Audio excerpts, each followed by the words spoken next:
श्यामां गोरोचनाभां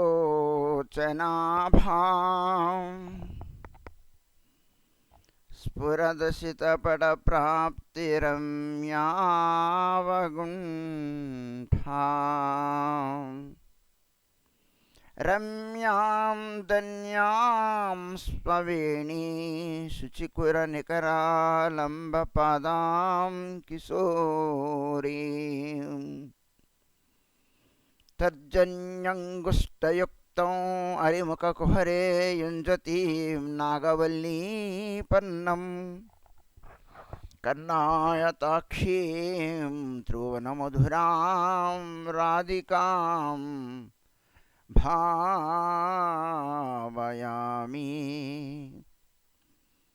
शिव उवाच मुनीन्द्रवृन्दवन्दिते त्रिलोकशोकहारिणि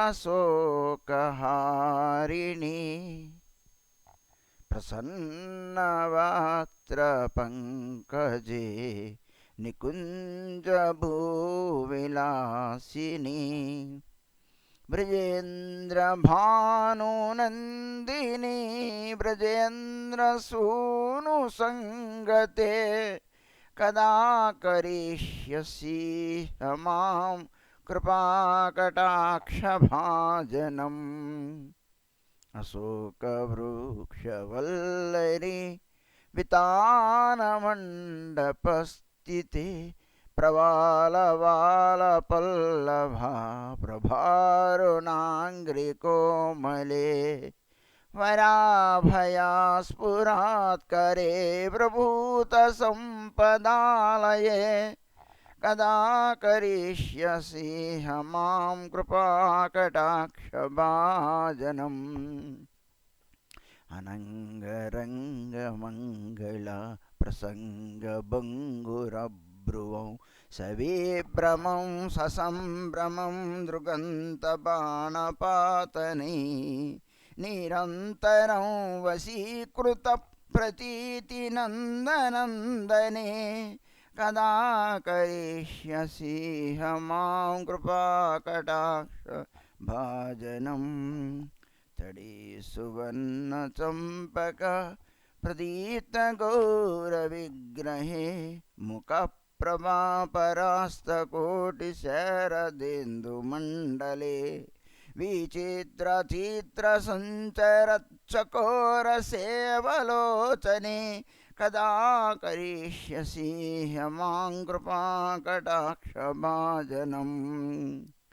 मदोन्मदाति यौवने प्रमोदमानमण्डिते प्रियानुरागरञ्जिते कलाविलासपण्डिते मदोन्मदाति यौवने प्रमोदमानमण्डिते प्रियानुरागरञ्जिते कलाविलासपण्डिते अनन्यदन्यकुञ्जराज्यकामकेलिकोविदे कदा करिष्यसि मां कृपाकटाक्षभाजनम्। अशेषहावभावधीरहीरहार भूषिते प्रभूतसाधकुम्भकुम्भकुम्भिकुम्भसुस्तनी प्रशस्तमन्दहास्यचूर्णपूर्णसौख्यसागरे कदा करिष्यसि मां कृपाकटाक्षभाजनम्। मृणालवालवल्लरी तरङ्गरङ्गदोलते लताग्रलास्यलोलनीललोचनावलोकने ललल्लुलन्मिलन्मनोज्ञमुग्धमोहनाश्रिते कदा करिष्यसि मां कृपाकटाक्षभाजनम्। सुवर्णमालिकाञ्चित त्रिककम्बुकण्टके त्रिसूत्रमङ्गले गुणत्रिरत्नदीप्तिदीदिति सुलोलनीलकुन्तला प्रसूनगुच्छगुम्फिते कदा करिष्यसि मां कृपाकटाक्षभाजनम्।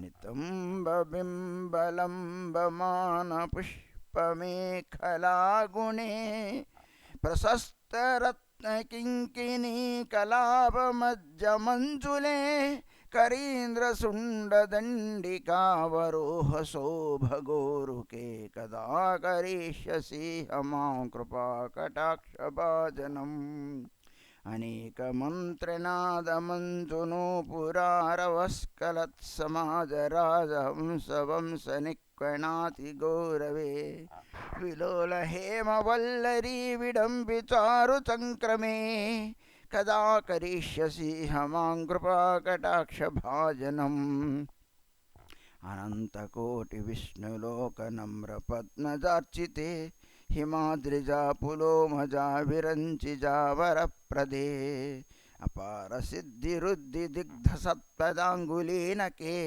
कदा करिष्यसि मां कृपाकटाक्षभाजनम् मकेश्वरी क्रियेश्वरी स्वधेश्वरी सुरेश्वरी त्रिवेदभारतीश्वरी प्रमाण शासनेश्वरी रमेश्वरी क्षमेश्वरी प्रमोदकाननेश्वरी व्रजेश्वरी व्रजाधिपे श्रीराधिके नमोऽस्तुते इति ममद्भुतं स्तवं सम्यभानुनन्दिनी करोतु सन्ततं जनं कृपाकटाक्षभाजनं भवेत्तदैव सञ्चितत्रिरूपकर्मनाशनं भवेत्तदा ब्रजेन्द्रसूनुमण्डलप्रवेशनम् राकायां शताष्टम्यां दशम्यां च विशुद्धधिः एकादश्यां त्रयोदश्यां यः पठेत् साधकः सुधी यः कामयते कामं तं प्राप्नोति साधकः राधाकृपाकटैक्षेण भक्तिः स्यात् प्रेमलक्षणा ऊरुदध्ने नाभिदध्ने दुर्दध्ने कण्ठदध्ने च राधाकुण्डजले स्नत्वा यः पठेत् साधकः सतम्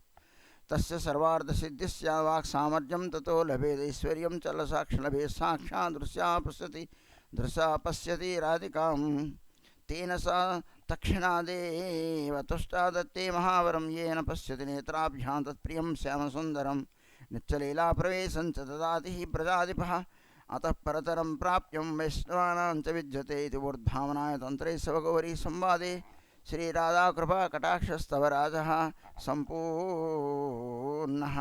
हरे कृष्ण कृष्ण कृष्ण हरे हरे हरे राम राम राम हरे हरे हरे कृष्ण कृष्ण कृष्ण हरे हरे हरे राम राम राम हरे हरे।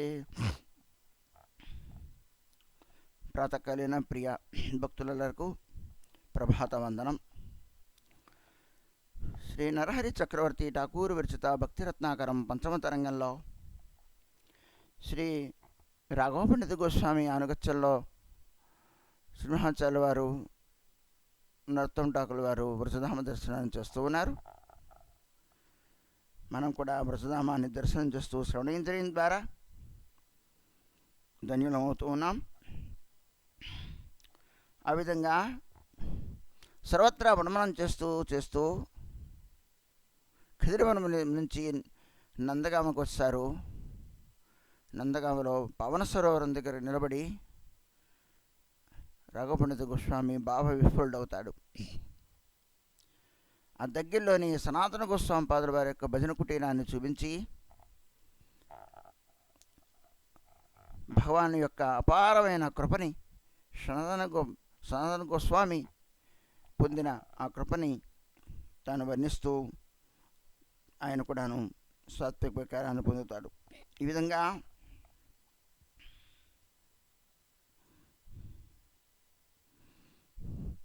శ్రీకృష్ణ భగవానుడు గొప్ప బాలక రూపంలో వచ్చి దుగ్ధమునిచ్చి, సనాతన నువ్వు నిర్జన ప్రదేశంలో ఉంటున్నావు, ఎండనక వాననక నువ్వు తడుస్తూ ఇక్కడ ఉంటున్నావు, కుటీరాన్ని కట్టుకో, నువ్వు ఇక్కడున్నా నీ వ్రతభాషకు తెలియదు, నేను గోచారం నీళ్ళు చేయడానికి వచ్చి నేను చూచాను, మా అమ్మ పాలిచ్చింది నీకు ఇమ్మనమని, పాలు తీసుకో, కొండ పెడతాను అక్కడ పెట్టు, నేను వచ్చి మళ్ళీ తీసుకుంటాను.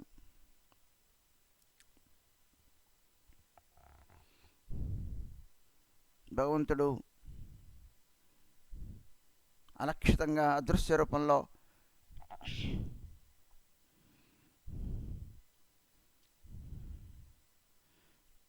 సనాతన గోస్వామి ప్రబోధించి ఒక వ్రజవాసి ద్వారా కుటీరాన్ని ఏర్పాటు చేస్తాడు.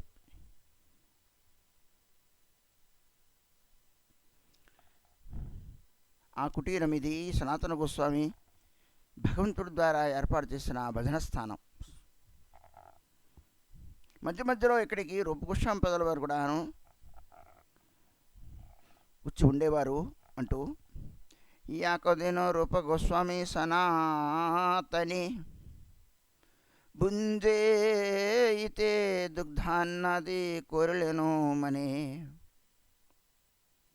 ಜೈಚೆ ಮನೆ ಕೊರೆ ಪುನಃ ಸಂಕೋಚಿತ ಹೊಯ್ಲ ರೂಪೇರ ಮನೋವೃತ್ತಿ ರಾಧಿಕಾ ಜಾನಿಲ ಗುರ್ತ ದೊಗ್ಧ ತಂಡಲು ಸರ್ಕರಾದ ಕೊಲ್ಲಯ್ಯ ಗೋಪ ಬಾಲಿಕಾ ರಚ್ಛಲೆ ಆಯಿಲ ಹರ್ಷವಯ್ಯ.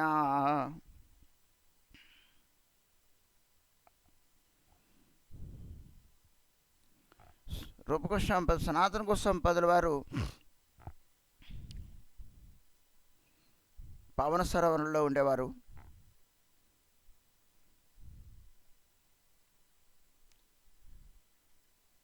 రూపగోస్వామి పదుల వారు నందగామనికి 2 కిలోమీటర్లు 2.5-3 కిలోమీటర్ల దూరంలో ఉన్న టేర్ కదంబ్ ఒక కదంబ వనంలో ఆయన ఏకాంతంగా ఉండేవారు కృష్ణకొండ తీరంలో.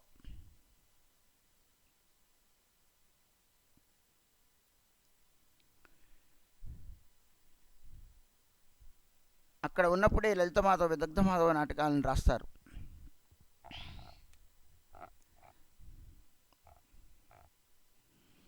రూపగోస్వామి పదుల వారు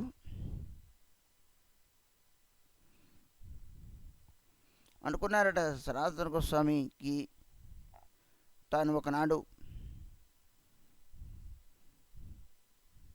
దుగ్ధ అన్నం, పాలతో కూడిన అన్నం, పాలు అన్నం కలిపి తీసుకోవడం, దుగ్ధాన్నాన్ని సనాతన గోస్వామిని తినిపించాలి అని కోరుకున్నారు మనసులో. అయితే ఆయన దగ్గర వంట పాత్రలు కానీ ఆయన మాధుకరి ద్రవ్యం ద్వారానే చేశారు. వాళ్ళు ఉండేవాళ్ళు కానీ ప్రత్యేకంగా వాళ్ళు వండుకోవడం అనేది ఏమీ లేదు.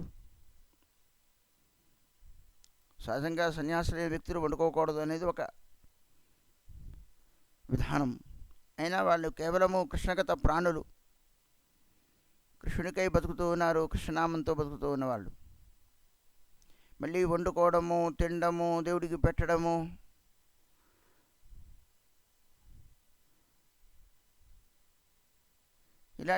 ఇలాంటి స్థితి వాళ్ళకి లేదు. వాళ్ళు అయాచితంగా లభ్యమైన దాంతో దొరికితే తింటారు, లేకపోతే లేదు. నిరంతరం భజనలో ఉంటారు.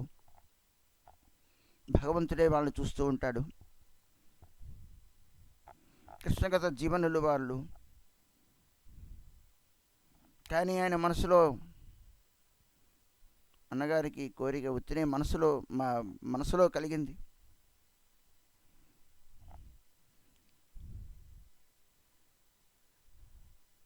ఆయనకి పాలు లేవు, పాయసాలు లేవు, డబ్బులు లేవు, యాలక్కాయలు లేవు, జీడిపప్పులు లేవు, గిన్నె లేదు, ఎలా వండుతావు? ఏదైనా చేయాలంటే అది కావాలి. మనం ఏదైనా వండాలి అంటే మనకేం చూసుకుంటాం? ఇవాళ ఏదైనా వండాలి అంటే అన్నీ ఉన్నాయా లేదా అని సమకూర్చుకుంటాం, లేకపోతే తెచ్చుకొని వంట చేసుకుంటాం. ఇవాళ ఏదైనా ఉత్సవం చేయాలి, లేదా దేవుడికి ఇది పెట్టాలి అనుకున్నప్పుడు ఆ వస్తువు లేకపోయినా ఆ వస్తువుని అప్పటికి కొని పట్టుకొచ్చి ఆ వస్తువు చేసి దేవుడికి పెట్టి చేస్తాం. అన్నగారికి పెట్టాలని కోరిక ఉన్నది అంత మాత్రమే. ఆయన దగ్గరే వస్తువులు అయితే లేవు. అయితే దానికై ఆయన ఏం ప్రయత్నం చేయలేదు కూడా. మరి పెట్టాలంటే ప్రయత్నం చేయాలి కదా. సాధువులు ఇంటికి వస్తున్నారు అంటే ఏదో పెడతాను అనుకున్నాం అనుకో, మరి పెట్టాలి అంటే దానికి ప్రయత్నం చేయాలి. వస్తువు లేకపోతే తేవాలి, తెచ్చి పెట్టాలి కదా. మరి ఆయన కుటీరంలోకి సనాతన గోస్వామి పిలిపించి ఆయనకి ప్రసాదం, ఆయనకి దుగ్ధాన్నాన్ని పెట్టాలి, పాలు అన్నాన్ని పెట్టాలి అనుకున్నప్పుడు మరి ఆయన దగ్గర అవన్నీ ఉండాలి కదా. కేవలం ఆయన మనసు మాత్రం ఉండాలని కోరిక మాత్రం కలిగింది అంతే. అదైనా ఆయన తినాలని కాదు, సనాతన గోస్వామికి పెట్టాలనే కోరిక కలిగింది. కానీ సంకుచ చిత్తుడయ్యాడండి. ఎందుకు అంటే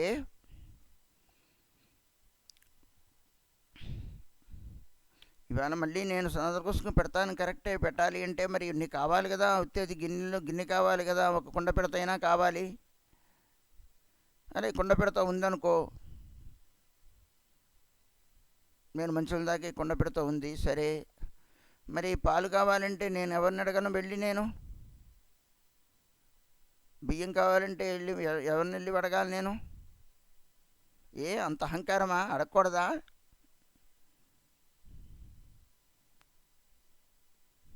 అడిగి చేయొచ్చు కదా, అడిగి చేస్తూ ఉంటాంగా, భగవత్ సేవకే కదా, సాధు సేవకే కదా. అది మన వర్షన్.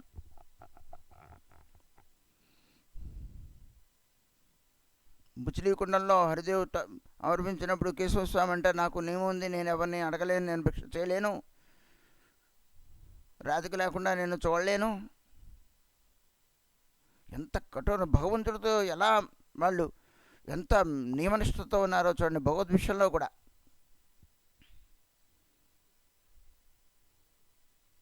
నేను మళ్ళీ పెట్టిన తర్వాత నేను నిన్ను చేయాలంటే నా వల్ల కాదన్నాడు. ఆయన భగవత్సేవ రుచి లేదా? భగవత్సేవ చేయడం వల్ల కాదంటాడేమిటి? నేను భిక్షాటన చేయలేను, నేను ఎవరిని అడిగేది చెప్పు, ఎన్ని రకాలుగా నీకు నివేదన పెట్టాలి. భగవంతుడు ప్రేమకు వసుడు. వాళ్ళ ప్రేమతో, వాళ్ళకి ప్రేమ లేక కాదు, వాళ్ళు వాళ్ళు వాళ్ళ వాళ్ళ యొక్క నేను సాధువుని, నేను అలా అడగకూడదు, ప్రతిగ్రహం నాకు కుదరదు. అయితే సాధు సేవ భగవత్ సేవ చేయొచ్చు కదా, భగవత్ సేవ గురించి ప్రతిగ్రహణంలో జనాలను అడిగి తీసుకోవచ్చు కదా, జీడిపప్పులు పాలు అని. నేను భగవత్ సేవ అడుగుతున్నాను, నా గురించి అడగట్లేదు కదా.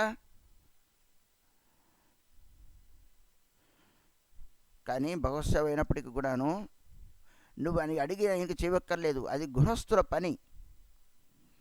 భగవంతునికి వివిధ రకాలుగా చేసి దేవుడికి పెట్టాలి. ఎందుకంటే వాళ్ళు ఇంట్లో వారొక్కరే కాకుండా ఇంట్లో నలుగురు రకాల మనుషులు ఉంటారు, వాళ్ళందరికీ కూడా పెట్టాలి. నేను వైరాగ్యంతో ఉంటాను అంటే భర్తకు పెట్టకపోతే ఎలాగా? నువ్వు ఇంట్లో ఉంటున్నావు కాబట్టి నువ్వు చేస్తావు, పెడతావు, పిల్లవాడు ఏదో అడుగుతాడు, దాన్ని చేసి పెట్టాలి. మనం తింటాము, పెడతాము, గృహంలో ఉన్నాము, అతిథులు అభ్యాగతులు చుట్టాలు వస్తూ ఉంటారు. నేను మంచినీళ్ళు తీసుకుంటానండి, నేనేం తీసుకోనండి, నేను అసలు పాయసం తినండి, మొన్న మహారాజు గారు మాకు చెప్పారండి, వైరాగి యొక్క లక్షణం విలువైన వస్తువులు తీసుకోకూడదు అన్నారు అండి. నేను విలువైన వస్తువులు తీసుకోవడం మానేశాను, దేవుడికి పెట్టేసి పని మనిషికి పెట్టేస్తున్నానండి. నేను భర్త కూడాను ఈ మార్గంలో దింపడానికి నేను భర్త కూడా పెట్టలేదండి, పని మనిషికి పెట్టేస్తున్నానండి. అయితే ఆ పాయసం గిన్నె అడుగుతుంది కదండి, అది మాడు అనుకుంది, ఆవిడ పాయసం ఏం చేశారండి నాకు పెట్టలేదు అంటుంది కదా, అందుకని ఆవిడ ఉన్నదంతా ఆవిడకి పెట్టేస్తే సరిపోతుంది కదా. భర్త కూడాను ఈ మార్గంలో దింపడానికి నేను భర్త కూడా పెట్టట్లేదండి, ఆయనకి వైరాగ్యం నేర్పుదాం అనుకుంటున్నాను. గృహస్థులు ఈ విధంగా అంటే కుదరదు. అది వైరాగుల యొక్క మాట. ఇల్లు వాకిళ్ళు వదిలేసావు, భగవంతుడే అని నువ్వు వచ్చావు, నీకు పంచపక్ష పర్వణాలు దేవుడికి పెట్టాల్సిన అవసరం లేదు, నీకు అవసరం లేదు. ఓకే, పెట్టాలి. గృహంలో ఉండి భగవదారం చేస్తున్న వ్యక్తికి పెట్టుకో, చక్కగా పెట్టి నలుగురు పెట్టు, అతిథి సేవ చేసి భర్తకు పెట్టు, బిడ్డలకు పెట్టు, నువ్వు తీసుకో. అక్కడ వైరాగ్యం ముఖ్యం కాదు. అతిథి సేవ చేయడం అంటూ చేసి గృహంలో ఉండి భగవదారం చేసి భగవంతుడికి చక్కగా 4 రకాలు పెట్టి అక్కడ ఏమీ వైరాగ్యంతో పని లేదు. అక్కడ వైరాగ్యం ప్రధానం కాదు. వైరాగ్య ప్రధానం అని ఎక్కడ చెప్పింది? రఘునాథ్ దాస్ గోస్వామి విషయంలో మహాపురుషు చెప్పారు. వైరాగి కొరవే సదా నవసకితను, వైరాగి విషయంలో చెప్పింది ఆయన, గృహస్థుల విషయంలో చెప్పట్లా. ఎందుకు చెప్పారు? ఎవరికి చెప్పారు ఈ మాట? సనాతనం రఘునాథ్ దాస్ గోస్వామి పాదుల వారు చెప్పారు. వైరాగి హయ్యా జీవా కొరే పరాపేక్ష. వైరాగి అయిన వాడు ఇతరుల నుండి అపేక్షించకూడదు, ఇతరుల యొక్క సానుభూతికై ఎదురు చూడకూడదు, ఇతరుల యొక్క కృపకై ఎదురు చూడకూడదు. ఎవరికది? విరాగి అయిన వ్యక్తికి ఇతరుల మీద ఆధారపడడం అనేది కుదరదు. అది గృహస్థులకు కాదు. నువ్వు భగవత్సేవ చేయాలంటే ఇవాళ ఏదో సాధువులు వస్తున్నారనో, లేకపోతే భగవంతుడు ఏదో కార్యక్రమం ఏదో ఉత్సవం అనే ఉద్దేశంతో నువ్వు చక్కగా కృషిని పెట్టాలనుకున్నావు, చక్కగా 4 రకాలు చేస్తావు, 4 రకాలు పెడతావు, 4 రకాలు ఆ, దేన్ని సాధు సేవ చేస్తావు, భగవత్ సేవ చేస్తావు, భర్తగా పెడతావు, బిడ్డలు పెట్టావు, నువ్వు ప్రసాదంగా తీసుకుంటావు. ఓకే, ఏమీ నీకేం భజనకి విజ్ఞమేం లేదు, అదేం తప్పేం కాదు. అలా కూడా చేయాలి అంతే. గృహంలో ఉన్న వ్యక్తి విత్తసాక్ష్యాన్ని చేయకూడదు. అది గృహస్థులు చెప్పిన మాట కాదు. ఎవరికి చెప్పిన మాట? వైరాగి హొయ్యే, ఎవరైతే విరాగాన్ని పొందావో నువ్వు తీసుకోకూడదు అనేది ఎవరికి చెప్పారు? సనాతన గోస్వామి, రఘునాథ్ దాస్ గోస్వామి. ఆయన విరాగి సర్వస్వము త్యాగం చేసి వచ్చారు కదా, ఆయనకి ఆయన వర్తిస్తుంది తప్ప కానీ అది అందరికీ వర్తించదు ఆ మాట. నువ్వు వైరాగ్యంగా ఉండొచ్చు, అన్నీ చూసుకుంటూ భర్తకు పెట్టి నువ్వు తినకుండా ఉండరు, పర్వాలేదు, బిడ్డలకు పెట్టు, అందరికీ పెట్టు. నువ్వు ఏదైనా నియమం పెట్టుకో, నేను పాయసం తినకూడదు అనుకున్నాను అనుకో, సరే తప్పులేదు, ఏదో ఒక నియమం పెట్టుకోని అంత తప్ప. కానీ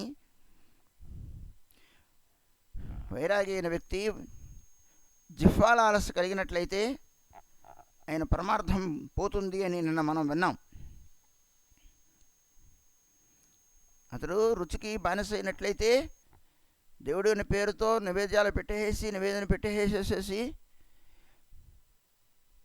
అవేమో నువ్వు పెట్టడానిక నువ్వు ఏకాంతంగా ఉంటావు, ఎవరు ఉండరు. పెట్టిన తర్వాత నువ్వు ప్రసాదం తీసుకోకపోతే నీకు దోషం వస్తుంది, ఇతరులకు పెట్టకుండా తింటే నీకు దోషం వస్తుంది. నువ్వు అవన్నీ మళ్ళీ తీయాలి అంటే జనాలందరినీ వెళ్ళి అడుక్కోవాలి. అడుక్కోకుండా ఇచ్చారు అంటే నువ్వు తీసుకోకూడదు. నువ్వు ఏదైతే అడిగి తీసేసుకుంటే ఎలా కుదురుతుంది? వాళ్ళు ఇస్తారు, చదువు సేవ చేయాలని వాళ్ళ ధర్మం వాళ్ళు చేస్తున్నారు, తప్పులేదు. కానీ నీ ధర్మం ఏమిటి? నువ్వు గృహత్యాగం చేసి వచ్చావు, వస్తే విశ్వర అన్న ఖాయిలే మలిన హాయమోన్ మలిన మనహోయిలే నహి కృష్ణేర స్మరణ్. విషయంలో పెట్టిన అన్నాన్ని స్మరించే, అన్నం అంటే వండిందనే కాదు, వస్తువు ఏదైనప్పటికీ కూడా మనస్సు మలినమవుతుంది. జనాల నుంచి తీసుకోవడం గొప్పేం కాదు, అదే తీసుకోవడం భగవత్సేవ చేయడం అదేమి కాదు. ఇలా చేయడం వలన కృష్ణ యొక్క స్మరణం కలిగి పోతుంది. శ్రాద్ధ భోజనం తినడం వలన ఎవరో పోయారు, వాళ్ళ సందర్భంగా 11వ రోజు 12వ రోజు తిని సాధువులు దేవుడికి పెట్టిన ప్రసాదమే అయితే అవ్వచ్చు, అది ఉద్దేశం అది కాదు. దేవుడికి పెట్టట్లా ప్రసాదం, అది ఉద్దేశం, ఒక ఉద్దేశం, అదేం కృష్ణ జయంతి ఏం కాదు. అది ఏదో ఒక ఉద్దేశంతో అక్కడ నివేద ఉత్సవం జరుగుతోంది, ఆ ఉద్దేశం దేవుడికి పెడుతూ ఉన్నారు, వాళ్ళ ద్రవ్యంతో అందరూ ఉత్సవం చేస్తూ ఉన్నారు. కానీ అది భగవద్భజనకి ఆటంకమని సాధకుడైన వాడు తెలుసుకుంటాడు.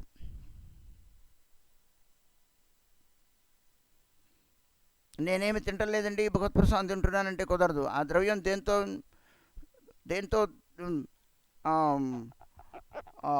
తయారైంది?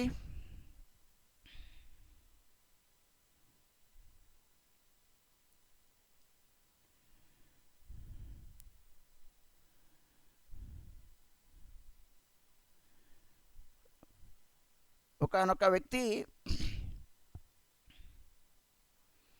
ఒక కోమటాయనికి ద్రవ్యాన్ని ఇస్తాడు.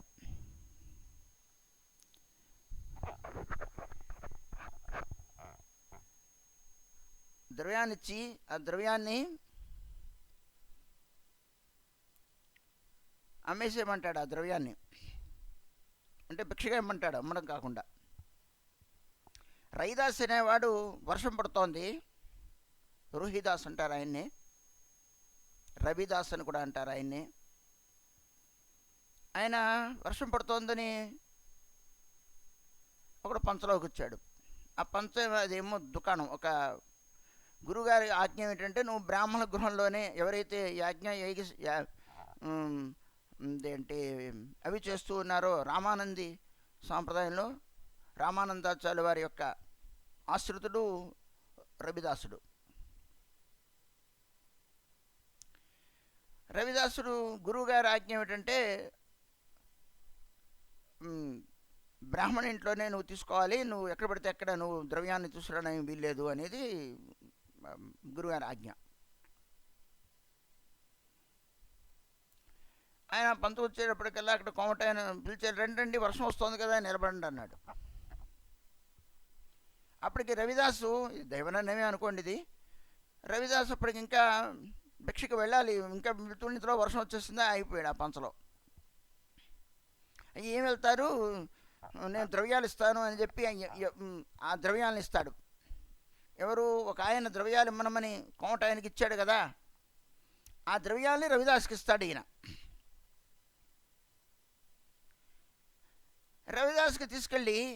రవిదాస్ తీసుకెళ్ళి గురువుగారికి అర్పిస్తాడు ద్రవ్యాన్ని. రవిదాస్ గారు తీసుకొని రామానందాచార్య వారు తీసుకొని నివేదన పెట్టిన తర్వాత ప్రసాదం తీసుకుని అనగానే ఆయనకు వెంటనే తేడా తెలిసింది. వెంటనే పిలిచాడు, నువ్వు బ్రాహ్మణ ఇంటికి వెళ్ళి తీసుకున్నావా లేదా, నువ్వు భిక్ష ఎక్కడి నుంచి పట్టుకొచ్చావు అయ్యా సంఘటన చెప్పాడు. ఇదంతా ఆయన దీర్ఘదృష్టిలో ఆలోచించాడు.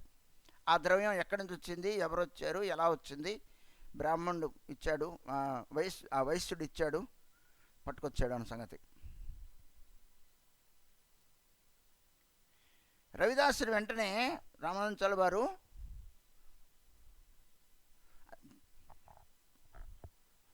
నువ్వు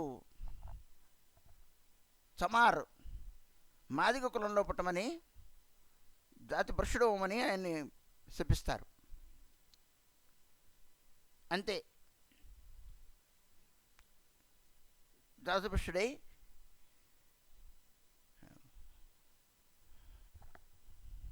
ఎవరైతే ద్రవ్యాన్ని ఇచ్చాడో వాళ్ళ ఇంట్లో పుడతాడు. అతను కూడాను చమార్ కులంలో పుట్టాడు.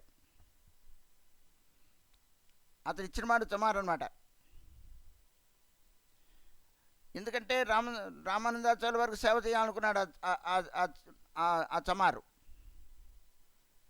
రామానుజాచార్య వారు తన ద్రవ్యాన్ని తీసుకోరు కదా, అందుకని వైశ్యునికి ఇచ్చి వైశ్యుని ద్వారా రామానుజాచార్య వారికి చేరేలాగా ప్లాన్ వేశాడు. ఈ బ్రాహ్మణ కుమారుడు రామానందాచార్య వారి యొక్క శాపం వలన ఆయన ఆ చమార్ గృహంలో పుట్టాడు, పుత్ర రూపంలో. పుట్టినప్పటి నుంచి కూడా తల్లిపాలు కూడా తాకట్ల ఆయన. ఎందుకంటే పూర్వజన్మల్లో ఆయనకు స్మృతి జ్ఞానం ఉన్నది. తల్లి స్తన్యాన్ని కూడా స్వీకరించాడు, పిల్లాడు స్తన్యాన్ని కూడా స్వీకరించట్లేదండి. ఎందుకంటే తానేమో స్వరూప సిద్ధి పొందిన తను పూర్వ బ్రాహ్మణ కులంలో పుట్టినవాడనే తనకు స్మృతి జ్ఞానం ఉన్నది. తాను పుట్టిందేమో మాదిగ కులంలో తల్లికి. నేను అక్కడ తల్లిపాలు తాగినట్లయితే నేను మళ్ళీ అక్కడ రుణపడిపోతాను, నేను అనే ఉద్దేశంతో స్తన్యాన్ని స్వీకరించట్లా.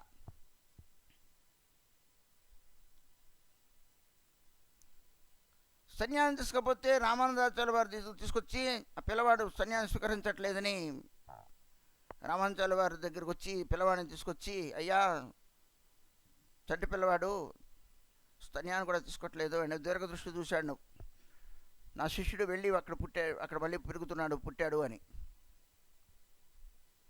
మాది కులంలో పుట్టాయన సంగతి. సరే, అదంతా డిఫరెంట్ సబ్జెక్ట్ అనుకోండి. అది చూడండి, సాధు సేవ సాధువుకి ఇష్టం లేకుండా జరిగింది అక్కడ. సాధు సేవే చేస్తూ ఉంటాం, కానీ ద్రవ్యం వలన తిరిగి అతను, ఇది జరిగిన సంఘటన, ఇది మనం కథ చెప్పుకోవట్లే. రోహిదాస్ కథ అనేది ప్రముఖ కాశీలో ఉండే ప్రముఖ రామానందాచార్య వారి యొక్క శిష్యుడు, ప్రఖ్యాతిగాంచిన రవిదాస్. ఏదో ఎప్పుడదో ఇంకా చెప్పట్లేదు, ఈ 500 సంవత్సరాలు ఆ సందర్భంలో చెప్పుకున్న మాటే, కానీ విషయం వాస్తవం. విషయూర్ అన్ను ఖాయిలే మలిన మనోహైలే నహి కృష్ణేర స్మరన్. ఇదన్నీ కూడాను సాధువులు చెప్పే మాట.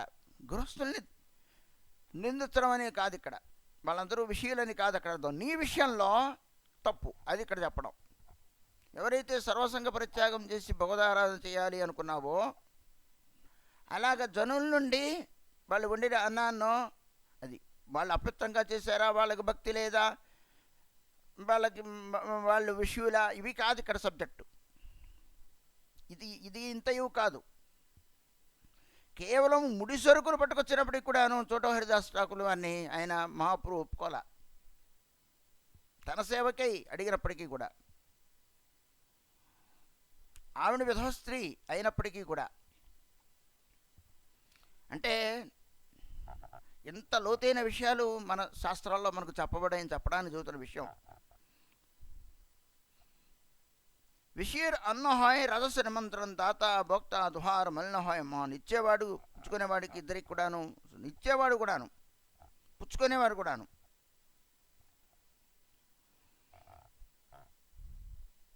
దోషం వస్తుంది. సాధుసేవ అంటే ఏదైతే వారికి ఇష్టం లేదో అది ఇవ్వడం, కనీసం ముడి సరుకు ఇవ్వడం కొంతవరకు నయం. అది కూడా పుచ్చుకోలేకుండా ఉండే స్థితి మనకు లేదు కాబట్టి. రాజస నిమంత్రణ, రాసికమైన నిమంత్రణం అది. ఏది విషయం యొక్క అన్నము రజోగుణయుక్తమైనది. ఆ నిమంత్రణం కూడా రాసికమైన నిమంత్రణం. నిమంత్రణం అంటే భోజనానికి ఆహ్వానించడాన్ని నిమంత్రణం అంటారు.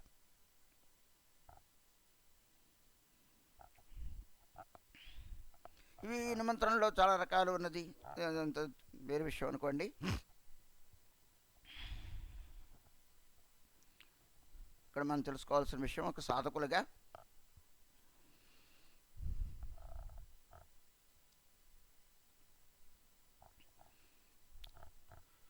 సరే, గృహస్థులు సాధుసేవ చేయాలి, చేయాలనే తపన శాస్త్రం వింటూ ఉంటారు. వాళ్ళు సాధుసేవ చేయాలి, బహుసేవ చేయాలని వాళ్ళకి తీవ్రమైన ఆకాంక్ష ఉండడం తప్పేమీ కాదు. వాళ్ళ ధర్మం కూడాను, వాళ్ళ ధర్మం. కానీ వైరాగి అయిన వ్యక్తి, కేవలం భగవంతుడి మీద ఆధారపడిన వ్యక్తి, ఏదో మళ్ళీ భిక్ష చేసి దేవుడికి పెడతాను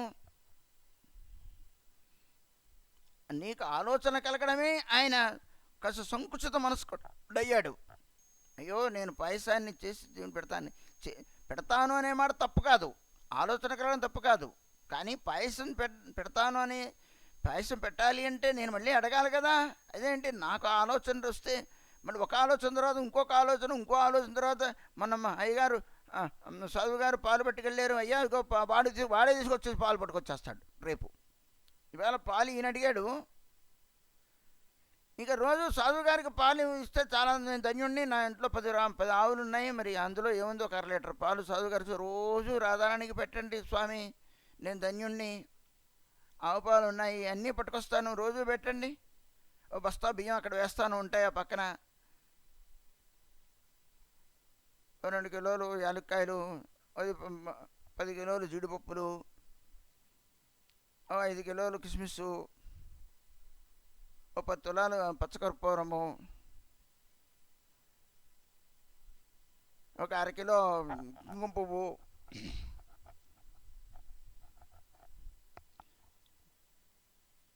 అన్నీ ఏర్పాటు చేస్తాం. మీకు ఎందుకు, మీరు ఉండండి, మీకు చక్కగా మీరు భగవత్సేవ చేయండి, నిశ్చితంగా మీరు భగవత్పదం చేసుకోండి, నేను అన్నీ ఏర్పాటు చేస్తాను,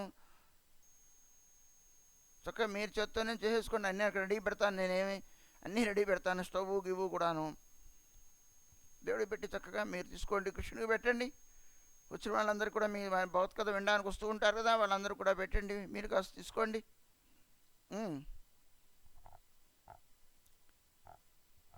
మీరేదో వైరాగ్యం ఉంది, రాధారాన్ని అలా ముడికాలు చేస్తారు, దేనికి? కృష్ణుడికి రాధాకృష్ణుడికి పెట్టండి, నేను ఇస్తున్నాను కదా పాలు అన్నీను. ఒకటి చూసి రేపు ఈయన పాలు అడిగితే రేపు మళ్ళీ మన ఆయన బియ్యం ఇచ్చేసి, అది ఇచ్చేసి, నెయ్యి ఇచ్చేసి, భగవత్సేవ ఎంత దూరం వెళ్ళిపోయిందో, విస్మృతి ఎంత దూరాన్ని తీసుకెళ్ళిపోయిందో.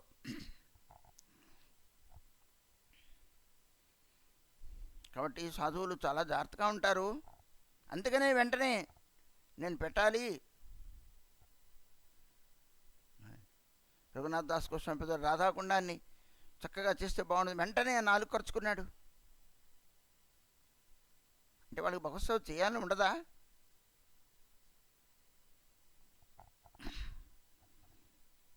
అంత ఉన్నది కాబట్టే భగవంతుడు భగవంతుడి ద్వారా వాళ్ళకి వాళ్ళని వాళ్ళని ప్రధానంగా పెట్టి వాళ్ళకి కీర్తిని ఇస్తూ జనులకి మేలు చేకూరుస్తూ లోకాన్ని అనుగ్రహిస్తూ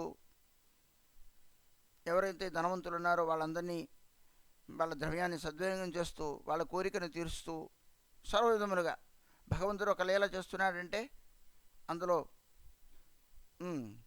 5-6 లీలలు అందులో ఇముడి ఉంటాయి.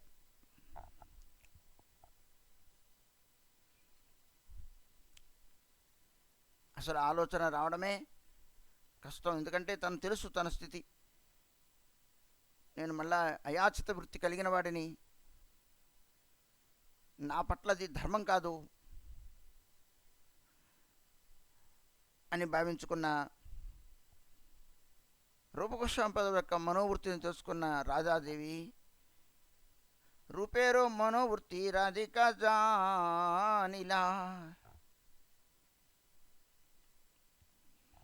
ఘృత దుగ్ధ తండులు శర్కరాది కొలయ్యా గోప బాలికారో చలే ఆయిలా అర్ష హొయ్యా.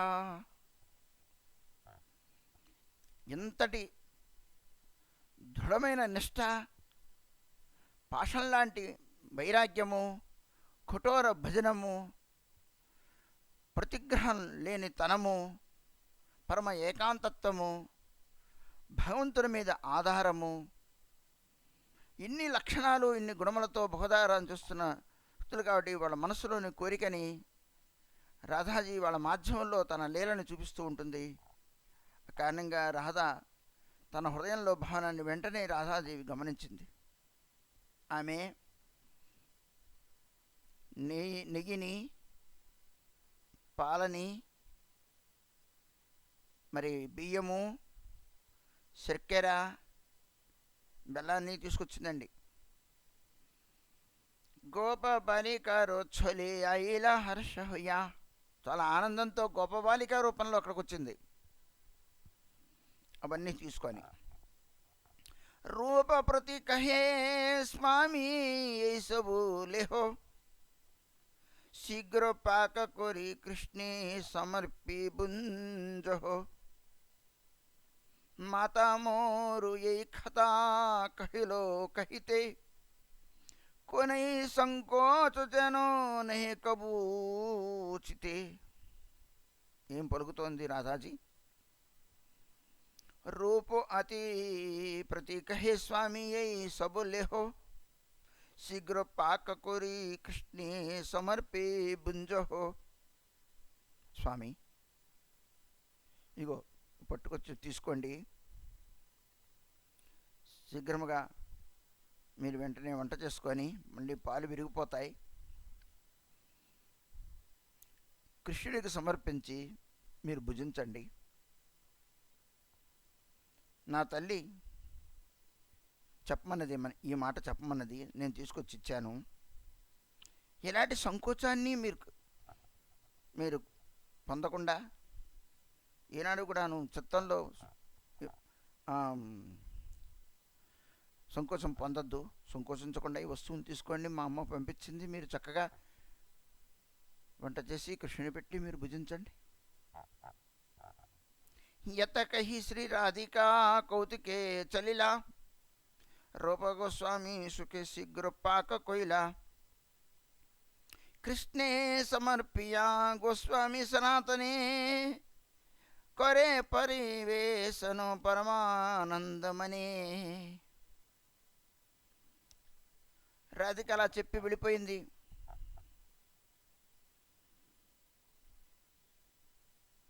ఆనందంతో అర్పించి రూపగోస్వామి పంతులు వారు అన్నీ రెడీగా ఉన్నాయి. అక్కడ ఆయన వంట చేశారట. कृष्णे समर्प्य गोस्वामी सनातने कुरे परिवेशन परमानंदमने सनातन गोस्वामी सामग्री सुगंधिते न जाने कोते को सुको उपजयोचिते दुए ग्रस मुके गिया सनातन हैलो धैर्य श्रुण हे निवारण सनातन सामग्री वृत्तांत जिज्ञासिलो रूप क्रमिते सब वृत्तांत कहिलो सुनिया गोस्वामी निषेध ये बार बार ये चे भक्ष द्रव्यो चेष्ट न करी होवार यत कही श्री महाप्रसाद सेवा कइला रूप गोस्वामी अति खेद युक्त होइला చూడండి రాధాజీ ఇచ్చేసి వెళ్ళిపోయింది ఓ బాలిక రూపంలో రూపగోస్వామి వంట చేసేశారు హర్షచిత్తుడై సనాతన గోస్వామిని ముందే చెప్పుకున్నారు రండి అని వచ్చారు వారు ఆయన పాయసం నీకు ఎలా వచ్చింది ఏంటి అంటే తిన్నారు రెండు మంచి సుగంధభరితమైంది రాధాజీ స్వయంగా పట్టుకొచ్చింది పాలయే వస్తువులాయే సనాతన గోస్వామి తింటారు భుజిస్తారు ప్రసాదాన్ని మహాప్రసాదాన్ని ఎలా వచ్చాయి ఏంటి పాయసం చేసావు అడుగుతారు ఇలా బాలిక పట్టుకొచ్చింది నేను చేశాను అని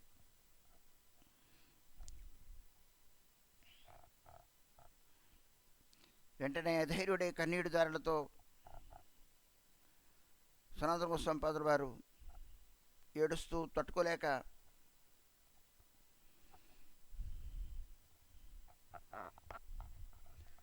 రూపగోస్వామి వారిని అడుగుతారు ఎక్కడి నుంచి వచ్చాయి ఏంటి ఇలా నువ్వు చేసావు నేను ఇలా నీకు పెడదామని అనుకున్నాను ఒక బాలిక తీసుకొచ్చి ఇచ్చింది అని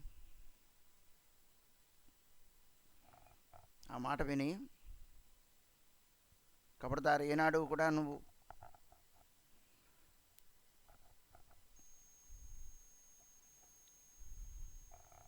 ఇలా తినిపించాలి అని అనుకోకు అలా అనుకోవడమే ఇంతవరకు వచ్చింది నీకు వచ్చింది రాధిక అన్న విషయాన్ని సనాతన గోస్వామి వారు చెప్తారు రూపగోస్వామి భావించారు యాచితంగా ఎవరో బాలిక పట్టుకొచ్చింది అనుకున్నారు ఆయనే మహాత్ముడేం కాకేం కాదు ఆయనకేం తెలియకేం కాదు మేము పాయసాలు తినాం మేము అయాచితంగా లభ్యమైందనుకో పాయసాలు పర్వణాలు మేము ఎందుకు తింటాం పట్టుకెళ్ళిపో మళ్ళీ ఆ మర్కట వైరాగ్యాన్ని చూపించలే రూపగోస్వామి వారు మనకలాగా అయాచితగా లభ్యమైందని ఆయన వంట చేశారు అక్కడ సనాతన గోస్వామి పెట్టడం అనేది ఇక్కడ ముఖ్యం అయాచితంగా లభ్యమైన వస్తువులు వచ్చాయి వంట చేశారు తన కోరిక భగవంతుడు తీర్చాడు అనుకున్నాడు రూపగోస్వామి వారు కానీ సనాతన గోస్వామి వారు తినంగానే అన్నగారికి పెట్టకుండా తాను ఎలా తింటాడు భగవంతుడు పెట్టి సనాతన గోస్వామి వారికి భుజింపజేశారు సనాతన గోస్వామి ఇది రాధారాణి యొక్క లీలని తెలుసుకున్న వారై అశ్రుధారలు విడుస్తూ నేను పెట్టాలి అనుకున్నాను నువ్వు ఈనాడు కూడా ఇలా పెట్టాలి గిట్టాలి అనుకోవద్దు అసలు నువ్వు ఆ సంకల్పమే మనకు తగదు రాధారాణి ద్వారా మనం సేవ చేయించుకున్నాం మనము జనాల నుండే సేవ చేయించుకోము జనాల నుండి అడగము మనం యాచితంగా లభ్యమైన దాంట్లో మనం ఏదో తీసుకుంటాము ఏదో వైష్ణవ సేవ చేయాలి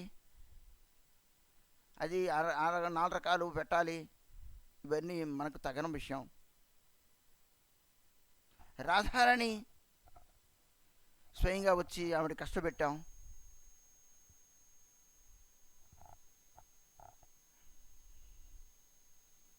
ఈ భక్ష్యద్రవ్య చేష్ట నాకరిహో ఆర్.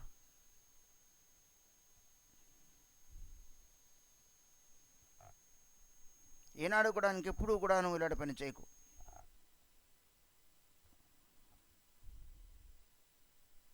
ఈ మాట విని రూపకృష్ణపద్ చాలా ఖేదయుక్తులయ్యారు. ఎందుకంటే సనాతన గోస్వామి ఏదో అన్నందుకు కాదు.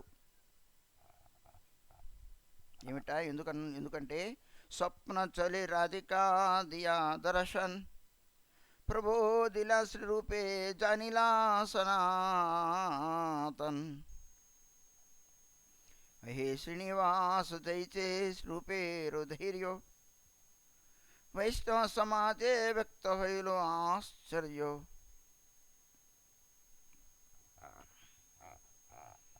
రాధాజీ స్వప్నంలో ఆమెకు దర్శించింది. రూపకృష్ణపదుల వారికి దర్శనమిచ్చింది రాధాజీ. రూపకృష్ణపదులను చాలా ప్రబోధించింది, ఊరడించింది.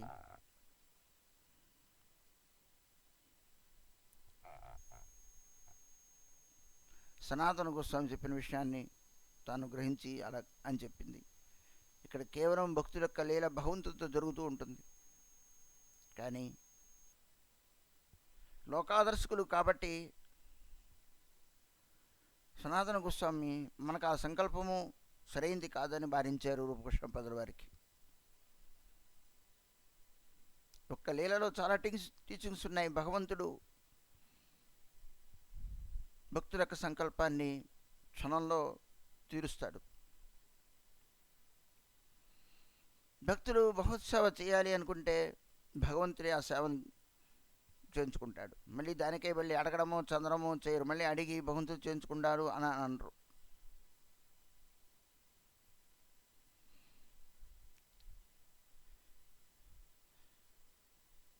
ఏదో వైష్ణవుని పిలిచి పెట్టాలి అనే ఆలోచన కూడాను అది మంచి మాటే, అదేమి తప్పేం కాదు. కానీ ఏకాంతులకి అది తప్పే. ఏకాంతుల విషయంలో అది దోషమే. కానీ రాధారాణికి అన్నీ తెలుసు. పాయసం చేయాలి అంటే అన్నీ వస్తాయి. రాధారాణికి పెట్టవలసింది పోయి మనం రాధారాణి ద్వారా సేవ చేయించుకున్నామని బాధపడుతున్నాడు సనాతన గోస్వామి పాదుల వారు.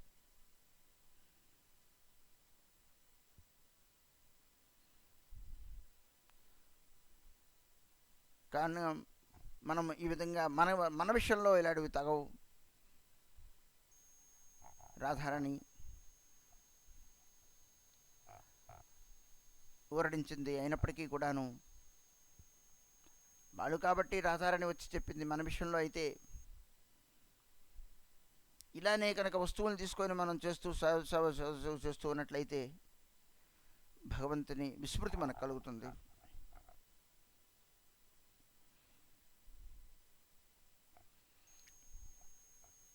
అందుకని సనాతన గోస్వామి ఇలాంటివి ఆలోచన చేయొద్దు అని నిషేధించారు.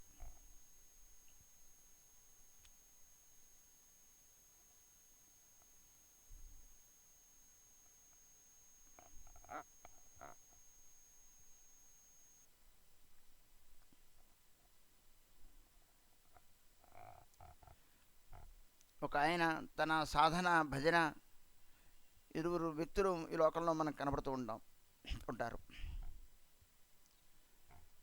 ఒక వ్యక్తి ఆత్మసమర్పణం చేసిన వ్యక్తి, ఒక వ్యక్తి ఆత్మాంభరిత అంటే పురుషాహంకారం కలిగిన వ్యక్తి. ఒక వ్యక్తి సాధన భజన చేస్తూ భగవంతుని మీదే ఆధారపడ్డాడు.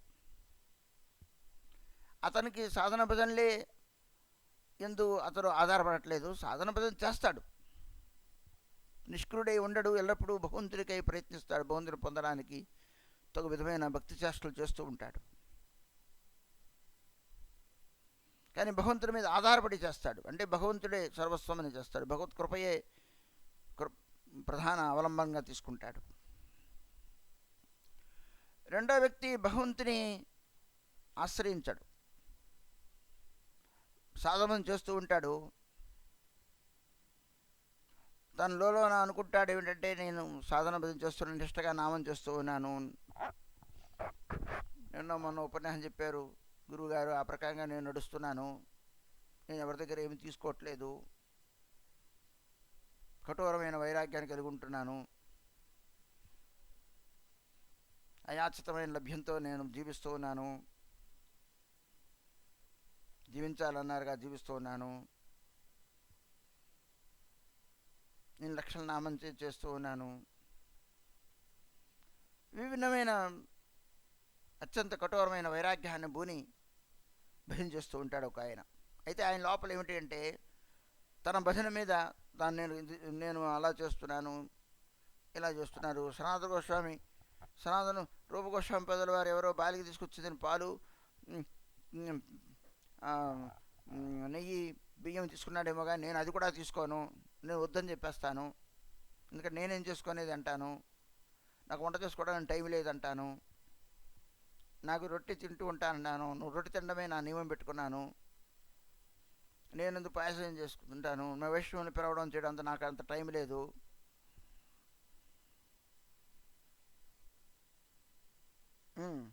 నేను వెంటనే తిప్పి పంపించేస్తాను, పట్టుకెళ్ళిపో అంటాను ఆ పిల్లని.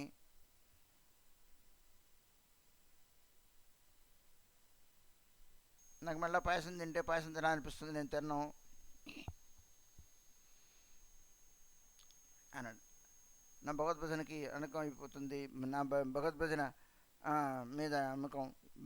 ఇక్కడ ప్రధానంగా అతని హృదయంలో తన భజన అంటే భజన ఉండాలి, కానీ లోపల ఏముందంటే తన భజన మీద తను ఆధారపడ్డాడు. భగవంతుని దయకై అతనేమీ ప్రయత్నించట్ల. భగవంతుని దయే కారణం. భగవంతుడు కృప లేకపోతే నేనేమీ చేయలేను. భగవంతుడు ఏం చేస్తే అది, భగవంతుడు నీట ముంచినా పాల ముంచినా అయింది. ఇక్కడ సనాతన రూపగోస్వామిపాదుల అహంకారం లేదు. నేను నిష్ఠాగరుషుడైన సాధువుని, నేను స్త్రీతో మాట్లాడను, స్త్రీ మొహం చూడను, ఎవరి వస్తువుల్ని తీసుకోను, నేను మధుకరి తీసుకుంటా అంతవరకే, ఆ వంట చేసుకోవడానికి నేను 3 లక్షలు జపం చేస్తాను, నాకేం టైం, నాకంత టైం ఎక్కడుంది.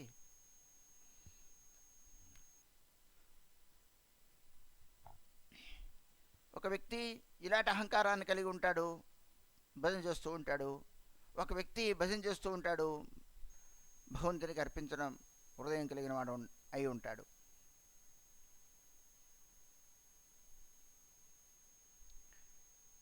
ఇలా కఠోరంగా భజన చేసిన వ్యక్తికి ఒకనాడు భగవంతుడు దర్శనమిచ్చాట స్వప్నంలో.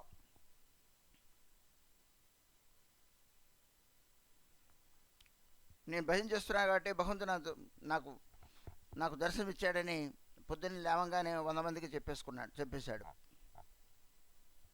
భగవంతుడు, నేను శుద్ధ మహాపురుషుడిని, నాకు రాధాజీ స్వప్నంలో నాకు దర్శనమిచ్చింది.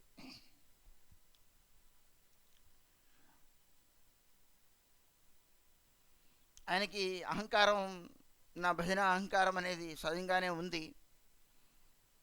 నేను భజన చేస్తున్నాను కాబట్టి భగవంతుని యొక్క స్వప్న దర్శనం కలిగింది. దాంతో అహంకారికి అది 10 మంది కూడాను మహాసిద్ధ మహాత్ముడని పూలమాల వేశారు, సన్మానం చేశారు, మెచ్చుకున్నారు, మంత్రాలు అన్నారు, ఉపదేశాలు అన్నారు, గురువు అన్నారు. ఇంకా అహంకారం మీద అహంకారం కలిగింది. ఇతరు తన భజన అహంకారంతో, నేను ఆత్మాహంకారంతో, పురుషాహంకారంతో తాను భగవంతుని దర్శించాను, భగవంతుని స్వప్నాదేశం పొందాను అని అహంకారంలో మదమత్తుడై ఉన్నాడు. ఇలా వెళుతూ ఒక ఆయన కడవతో ఆయన వెళుతూ ఉంటే ఆయనకి దప్పికేసింది. దగ్గరలో ఎక్కడా నీళ్లు కనపడలేదు. ఆయన వెళుతూ ఉంటే ఒక ఆయన కడవతో నీళ్ళు తీసుకొస్తూ ఉన్నాడు, నెత్తి మీద పెట్టుకొని. దూరంగా ఒక శివాలయం కనపడుతోంది, అక్కడికి వెళ్తూ ఉన్నాడు. ఆయన మడి కట్టుకొని నీళ్లు తెచ్చుకుంటున్నాడు కడవలో. అయ్యా, దప్పికవుతోంది, గుక్కుడి నీళ్లు పోయింది అన్నాడు.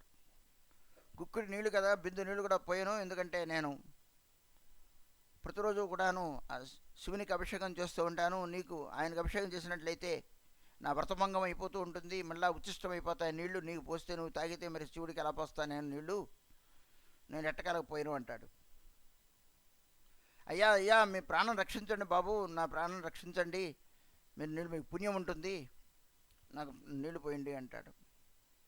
నేను చాలాసేపు నాకు ప్రాణం పోతూ ఉన్నది, నాకు ప్రాణం ఆడట్లేదు, నాకు శ్వాస ఆడట్లేదు, నాకు తీవ్రమైన దప్పిక అవుతోంది, మీరు మంచిని పూసి నన్ను రక్షించండి అని ప్రాధాయపడతాడు, కాలు వేళపడతాడు. లేదు నన్ను ముట్టుకోకు నువ్వు, ఎందుకంటే నేను మడి కట్టుకున్నాను, నేను గుడికి వెళ్తున్నాను నీళ్ళు పోయడానికి. ఆయన సాధు రూపంలో ఉన్నాడు. అయ్యా నేను చేసుకున్న భగవద్భజనలో సగం మీకు దారిపోస్తాను, నా పుణ్యం కూడా ఉంటుంది, మీరు నీళ్ళు ఎలాగ కుండలో శివుడికి ఇలాగ పోస్తూ ఉన్నారు కాబట్టి మీ పుణ్యంతో పాటు నేను భగవద్భజన చేసిన పుణ్యం ఉంది, భగవద్భజన ఫలం ఏదైతే ఉన్నదో ఆ ఫలాన్ని మీకు దారిపోస్తాను. లేదు నేను అలా నాకు అక్కలేదు, నన్ను వదిలేస్తే నేను వెళ్ళాలి, నాకు ఆలస్యమైపోతుంది శివుణ్ణి మందిరంలో పూజ చేయడానికి. అయ్యా సగం కాదు, నా ఉన్నదంతా పోస్తాను, ప్రాణం ఉంటే చాలు నాకు. అయ్యా నాకు నీళ్ళు పోయండి నాకు నన్ను గొంతు తడిసిపోతుంది, నీళ్ళు పోయండి. ఇంకా మీద పడిపోతున్నాడు, నేను బతకలేను, అసలు నీళ్ళు పోయండి.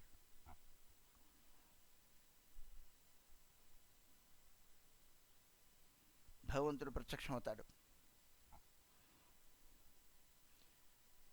నేను చాలా నా భగవద్భజన ద్వారా, నా భగవద్భజనే భగవద్దర్శనానికి కారణం అని అనుకుంటున్నావు. ఒక కుండ నీళ్లు, ఒక గుప్పిడి నీళ్లు, ఒక దోసిలు నీళ్లు లేకపోతే నువ్వు బతకలేవు. భగవంతుడు నీకు నీళ్లు ఇవ్వకపోతే, నువ్వు గాలి ఇవ్వకపోతే నేను భగవద్భజన చేస్తున్నాను అనుకుంటున్నావు. నీ భగవద్భజన ఎంతవరకు? భగవంతుడి యొక్క సహకారం లేకపోతే, భగవంతుడి మీద ఆధారం వదిలేసి నా భగవద్భజన ద్వారా నేను భగవంతుని ఆరాధన చేస్తున్నానంటావు అని దాన్ని చెప్పకనే చెబుతూ భగవంతుడు ఆయనకు దర్శనమిచ్చి ఆయనకి చెప్పి అతనికి అలాగా రూపగోస్వామిపాదుల వారికి అక్కడ ఈ అహంకారం లేదు కాబట్టి తీసుకున్నాడు ఆయన. కానీ సనాతనంగా చెప్పిన యాంగిల్ అంటే ఒక సాధకుడిగా మనకు ఆ సంకల్పం కానీ, మనకు కావాలనే కోరిక కానీ, అలా పెట్టాలనే ఆలోచన మనకు ఉండడానికి వీల్లేదు అనేది ఆయన యాంగిల్. రూపగోస్వామిపాదుల వారు తెలియకేం కాదు. రూపగోస్వామిపాదుల వారు అయాచితమైన లభ్యంతో తన గురుస్వరూపుడు, తనకంటే జ్యేష్ఠుడు, పూజ్యుడు అయిన వైష్ణవుడు అయిన సనాతన గోస్వామికి సేవ చేయాలి అనుకున్నారు. అంతవరకే. తాను దేవుడికి పెట్టాలి అనుకోలేదు, సనాతన గోస్వామిని అనుగ్రహించాలి సనాతన గోస్వామికి తాను నిమంత్రణ చేసి ఆయనకి పెట్టాలి అనుకున్నాడు. ఈ విధంగా రాధాజీ దర్శనమిచ్చింది రూపగోస్వామిపాదుల వారికి. భగవంతుని యొక్క కృప ఒక విధంగా ఉండదు. భగవంతుని యొక్క కృప ఆ రాధాజీ ఇచ్చిన బాలిక రూపంలో వచ్చి కృప చూపింది, వస్తు రూపంలో వచ్చి కృప చూపింది, స్వప్న రూపంలో వచ్చి కృప చూపింది, వాక్కు రూపంలో మాట్లాడి కృప చూపింది, తన సౌరభ్యాన్ని, తన సౌశీల్యాన్ని, తన సౌకుమార్యాన్ని, తన కారుణ్యాన్ని చూపి భగవంతుడు మనని అనుగ్రహిస్తూ ఉన్నాడు నిరంతరం. భగవంతుడు విభిన్న విధములుగా అనుగ్రహిస్తూ ఉంటాడు. ఒక సాధు గురు రూపంలో, భగవంతుడు గురు రూపంలో వచ్చి అనుగ్రహిస్తూ ఉంటారు. భగవంతుని యొక్క కృప హఠాత్తుగా వెళ్తే ఒక పూలమాలను తీసుకొచ్చి నా మెళ్ళ వేశారు ఒక పూజారి గారు. వెనక నుంచి పిలిచి ఎవరో నాకు స్వామి ఇదిగో ప్రసాదం తీసుకోండి అన్నాడు. భంజన యొక్క కృప ఒకలా ఉండదు, విభిన్న రకములుగా ఉంటుంది. కానీ నేను సాధనం చేస్తున్నాను కాబట్టి నాకు కృష్ణుడు దర్శనమిచ్చాడని సనాతన గోస్వామి భావించలేదు, రూపగోస్వామిపాదులు భావించలేదు. వాళ్ళ దైన్యం ఎక్కడ వాళ్ళకి అలానే ఉంది. గొప్ప మేము గొప్ప శుద్ధ మహాత్ములం అని వాళ్ళు భావించలేదు ఏనాడు. కాబట్టి ఈ లోపల మనకు అహంకారం ఉన్న కారణం చేతనే మనకు దాంతోపాటు నేను చేసినట్టుగా అవతల వ్యక్తి చేయట్లేదనే భావన కూడా మనకు తోడై ఉంటుంది. అందుకనే మనం అవతల వాళ్ళ గుణాలని మనం చూడం. నేను చేస్తాను నామం సరే, అవతల వాళ్ళు నాకులా చేయట్లేదు, నాకు ఈర్ష్య లేదు, తనకి ఈర్ష్య ఉందని భావన నీకెందుకు? ఈర్ష్య ఉండకూడదు అని అనాల్సిన అవసరం నీకెందుకు?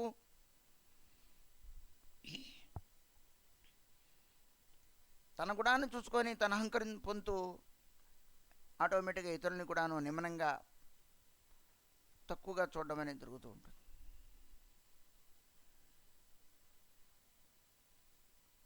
సాధకుడు ఎప్పుడూ కూడాను 4 వేలని తలవైపు చూపించుకుంటూ ఉంటాడు.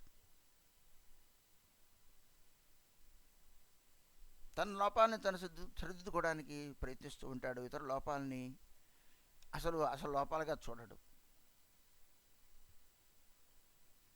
ఒక సాధువుని చూచి కూడాను మనము సంతృష్టి పొందలేకపోవడానికి కారణం అతనిలో గుణాన్ని మనం చూడలేని కారణం చేత అతని పట్ల అనాదరం మనకు కలుగుతోంది.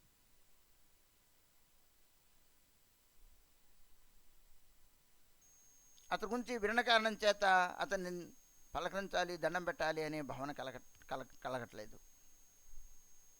అతడు సన్యాసి కదా, ఆ సన్యాసికి విన్యాసత నాకెందుకు, ఆయనేమి గొప్ప వైష్ణవుడు కాదు అని విన్నాను, లేకపోతే అనుకున్నాను, లేదు ఏమో నాకు ఆయన పట్ల ఒక అనాదర భావం లోపల కలిగింది. ఆయన ఏమనలా, కానీ నీ లోపల అనాదర భావం కలిగింది. నీ చూపుల్లో నీ చేష్టల్లో కనపడ్డాయి. అనాదరభం కలిగింది బట్టి అశ్రద్ధ కలిగింది. అశ్రద్ధ కలిగిన కాని చేత అది అపరాధంగా మెలిగింది. ఈ అపరాధ ఫలంగా నాకు నామందు రుచి కలగట్లేదు, భగవత్కథ ఎందు రుచి కలగట్లేదు. నేను వేరే సాధువుని, నాకు నచ్చిన సాధువుని, నాకు తెలిసిన, నాకు నచ్చిన, నాకు నేనంటే అభిమానించే ఒక సాధువు గారు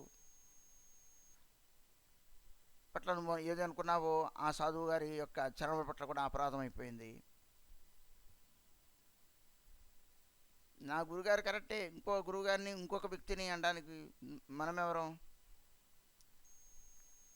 అసలు ఒక జీవుని కూడా అనకూడదు, తాత్సల్యంగా చూడకూడదు. నేను నీచుడను, దాసుడను అనే భావన నాకు పోయింది. ఎందుకంటే నాలో ఈర్ష్య ఉంది కారణం చేత, ఆయన గొప్ప సాధువు కాదు అనే భావన కారణం చేత ఆయన పట్ల అనాదర భావం ఏదైతే ఉన్నదో అది అపరాధంగా మళ్ళింది. అపరాధ కారణంగా నాలో మనోల్లాసం పోయింది, నామందు రుచిపోయింది. క్రమంగా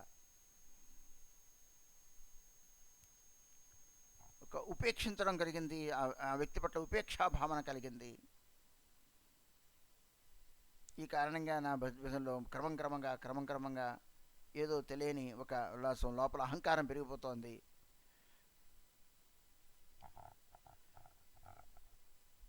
ఈ విధంగా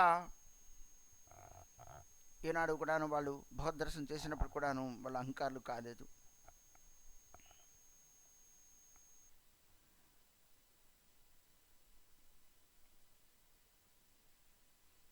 యాకోదేనో రాధాకృష్ణో విచ్ఛేదో కథాతే కాందయే వైష్ణవో మూర్ఛాగత పృథివీతే अग्निशिखा प्राय ज्वले रूपेरु हृदय तथापि बाहिरे किछु प्रकाश न होय కారు దేహే రూపేరు నిశ్వాస స్పర్శిలో अग्निदग्ध प्राय तारो देह व्रण हईलो दिकिया सवार मनि हईलो चमत्कार ये च रूपेर क्रिय कहिते कियार हे श्रीनिवास दे च रूपेरो धैर्यो वैष्णव समाजे व्यक्त हईलो आश्चर्यो ఓ శ్రీనివాస్ రూపగోస్వామిపాదుల వారి యొక్క గొప్పతనం వైష్ణవ సమాజంలో వ్యక్తమైంది. ఆశ్చర్యమైన సంఘటన ఇది. ఒకనాడు రాధాకృష్ణ విచ్ఛేదు కథాతి కాంద వైష్ణవో మూర్ఛాగతో పృథివీతే. రాధాకృష్ణ యొక్క విచ్ఛేద విషయాన్ని యొక్క లీలని చెబుతూ వైష్ణవ సమాజంలో అందరూ ఉండగా అందరూ విష్టాగుష్టి జరుగుతున్న సందర్భంలో తాను ఏడుస్తూ అందరినీ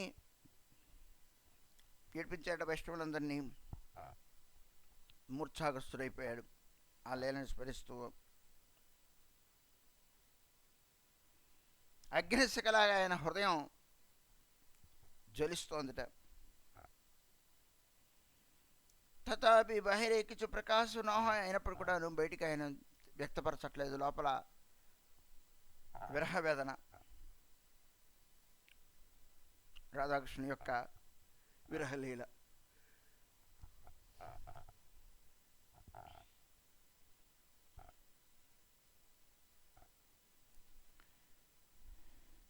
కారు దేహే రూపేరు నిశ్వాస స్పర్శిలో అగ్నిదుగ్ధో ప్రాయతారో దేహే వ్రణ హైలు. నిశ్వాస ప్రశ్వాసాలు ఉన్నాయా లేదా అని ఒక ఆయన చూచట. ఆయన శ్వాస బంద్. అగ్నిలో దహించిన దేహం ఎలా అయిపోతుందో అలాగా కొత్త కొత్త అలాడుతోంది శరీరం అంతా కూడా నా వేడికి. ఆ బాధకు మరణమైపోయింది. శరీరం అంతా కూడా ముద్దయిపోయింది ఆయన శరీరం. దేకియా సవార్ అనే కవిలో చమత్కార్ చూసి చాలా ఆశ్చర్యపోతున్నారు ఏమిటిది అని. యైచే రూపేరు క్రియా కహితి క్యార్. ఇది యొక్క అవస్థ. की कही वो जत सुख ये नंदीश्वरे यत कही चले गोस्वामीरो श्री कुटीरे. तथा विप्रो गोपाल मिश्रो सुचरित्रो सनातन गोस्वामीरो पुरोहित पुत्रो सनातन शिष्य सर्वांसे सुंदर. शिष्यो ये सब देखते तार उल्लास अंतर. ये उद्धवदास माधवादि जे जे छिला परस्पर मिली सबे महाहर्ष हैला. ब्रजवासी गणो अति उल्लसित मने भक्षण सामग्री अनायल से क्षणे से दिवस तथा महामहोत्सव हैलो. नाम संकीर्तन सबे रात्रि गायलो. इहेन पूर्व कदा जे करे श्रवण चिरे मिलय कृष्ण प्रेमदन.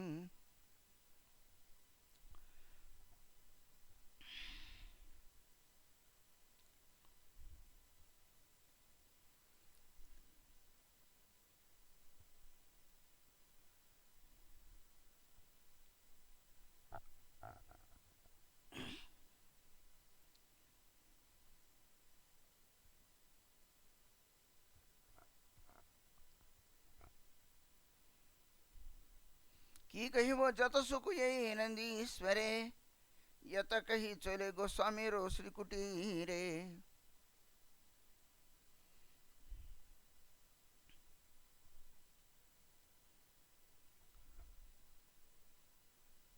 నందీశ్వరపురంలో జరిగిన లీలన్నీ కూడాను ఎంతో సుఖవంతమైన లీలలను చెబుతూ ఇలాంటి రూపసనాతన యొక్క లీలలు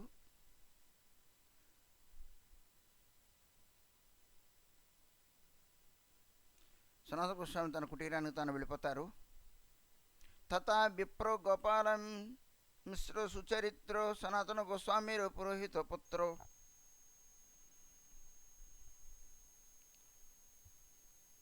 ఒక బ్రాహ్మణుడు గోపాలమిశ్రుడు అని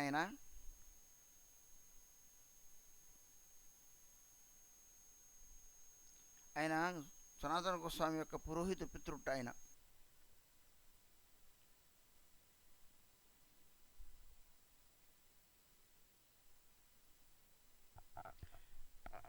ఆయన సనాతన యొక్క శిష్యుడు గోపాలమిశ్రుడు.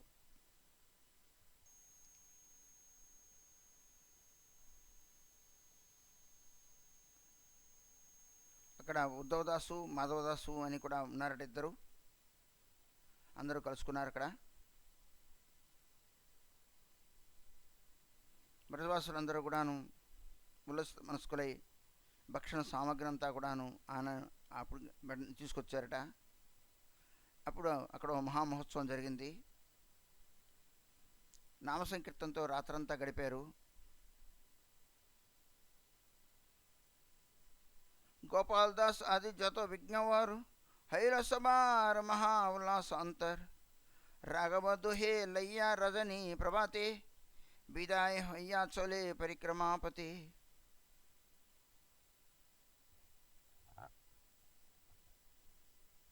సరే, ఈ విధంగా గోపాలదాస్ అందరూ వైష్ణవులందరూ కూడాను మహావిలాసభృతులయ్యారు ఉత్సవాన్ని. అయిన తర్వాత రాఘవ పండితుడు ఆ ఇద్దరిని తీసుకొని శ్రీనివాసాచార్య వారిని, నరోత్తమ ఠాకూర్ వారిని తీసుకొని ఆ తెల్లవారుజామున భౌతికతో గడిపిన వారు ఆ తెల్లవారుజామున బయలుదేరి పరిక్రమ మార్గంలో వెళ్తూ ఉన్నారు. पंडित गोस्वामी अंటున్నారు नरोत्तम ठाकुर, आगे ये देखो हो बैठा न ग्राम होय जबे जे करे परामर्श गोपगण ये खाने आसिए वैसिए सर्वजन गोपगण वैसे ये है तो बैठान. చూడు వస్తున్న గ్రామం బైఠాన్. ఈ బైఠాన్ అనే గ్రామం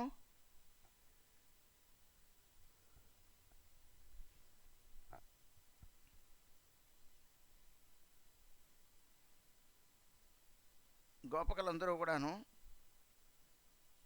కూడి ఇక్కడ అందరూ కూర్చున్నారు, ఒక చోట కూర్చున్నారు. బయట అంటే బయటక్ కూర్చున్న స్థానం.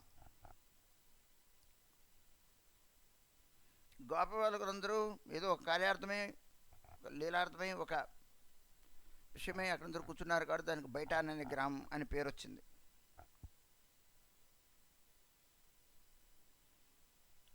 గోపగణ బైసే ఏ హేతు ఏ బైఠాన్, గోపకులు కూర్చున్నారు కాబట్టి దానికి బయట అన్న పేరు. ఏవే లోక్ కహే ఛోటో బడో దుయి నామ్. ఛోటో బైఠాన్, బడో బైఠాన్ అని రెండు ఊళ్ళు వేరువేరుగా ఉన్నాయి పక్క పక్కన. బ్రజవాసి స్నేహే బద్ద హయ్యా వర్షమనే సనాతన గోస్వామి చిలేను ఏ ఖని. అదండి, వారందరూ కూడాను సనాతన గోస్వామి పాదుల వారిని అక్కడ ఉండమని చెప్పారు. ఆయన కూర్చున్న స్థలం, ఆయన ఉన్న స్థలం, ఆయన బయట అని అంటే సనాతన గోస్వామి కూడాను అక్కడ తన ఆసనాన్ని, తన భజన కుటీరాన్ని ఏర్పాటు చేసుకున్న స్థానం. అంటే తాను అక్కడ నివసించే స్థానం, తాను అక్కడ కూర్చొని భజన చేసుకున్న స్థానం. వాళ్ళందరూ కోరుకున్నారు ఇక్కడ ఉండే స్వామి కొన్ని రోజులని. जे रूप रहिलो यथा से चारु चरित्र कहे किंचित जाति जगत पवित्र सनातन गोस्वामी ब्रजवासी गणी నిరంతర ప్రాణైరధిక కొరిమాని. సనాతన గోస్వామి పదుల బ్రజవాసులందరినీ కూడాను తమ ప్రాణంతో సమానంగా అధికంగా చూసేవారు. బ్రజ పరిక్రమ జబే కోరేను గోసాయి గ్రామే గ్రామే రహే శ్రీ సుఖేరు సీమానాయి. సనాతన గోస్వామి పదుల వారు కేవలం ఒకచోడే భజన కుటీరం లేదు. ఆయన గోకులంలో ఉన్నారు, గోవర్ధనంలో, బృందావనంలో ఉన్నారు, గోవర్ధనంలో ఉన్నారు, నందగామలో ఉన్నారు,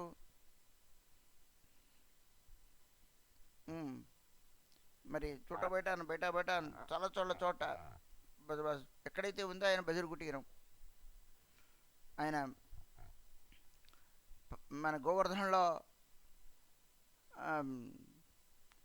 మానసరోవర్ పక్కన ఉన్నారు.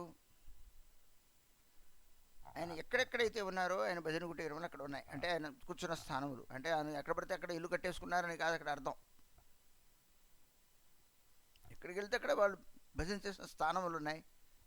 కానీ ఎక్కడ ఏ గ్రామానికి వెళ్ళినా సనాతన గోస్వామి ఆయన పెద్ద వైష్ణవుడిగా బొడో సాధువు, పెద్ద సాధువు గారికి ఆ సనాతన గోస్వామికి మంచి ప్రియ ప్రఖ్యాతులు ఉన్నాయి. ఆయన ఏ గ్రామం వెళ్ళినా ఆయన ఆదరిస్తారు. అలానే బ్రజవాసులందరినీ కూడాను ఆయన ఆదరిస్తారు. ఆయన అయాచిత పురుషుడు కాబట్టి ఆటోమేటిక్గా ఆయన చూస్తేనే అర్థమవుతుంది. కోపినధారి, పరమజ్ఞాని, పరమవేత్త, పరమ విరాగి, పరమనిష్ఠుడు, పరమ భక్తుడు సనాతన గోస్వామి పదవుల వారు ఎక్కడ వెళ్తే అక్కడ ఆయన గుండానికి ఆయన భగవద్భజనకి ఏర్పాటు చేసుకునేవారు, ఉండేవారు.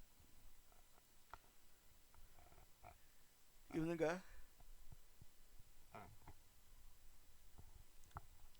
ప్రతి గ్రామంలోనూ బ్రజవాసులందరూ కూడాను ఆయన్ని గౌరవించేవారు.